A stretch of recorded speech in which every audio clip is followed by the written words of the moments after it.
தமிழகம் முழுவதும் இன்றைக்கி கோடை காலம் இருக்குது. எல்லா ஊர்லேயும் எல்லா கிராமங்களிலும் இன்றைக்கி நம்ம பார்த்தா அனைத்து ஏரி குளம் குட்டை எல்லாமே வறண்டு பாலைவனமாக இருக்கின்ற காட்சிகளை பார்க்குறோம்.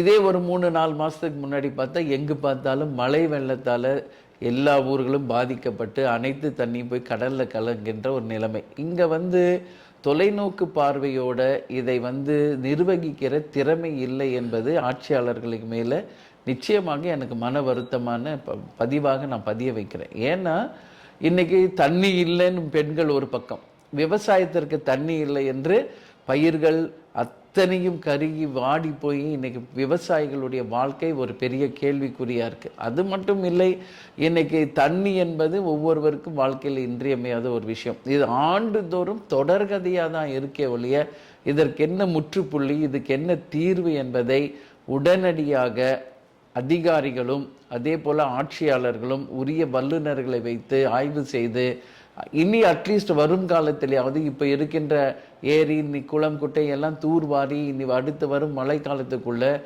தண்ணீரை சேமித்து மக்களுக்கு தண்ணீரை இல்லாத ஒரு ஆட்சியாக இந்த ஆட்சி அமையணும்னு சொல்லி நான் கேட்டுக்கிறேன்.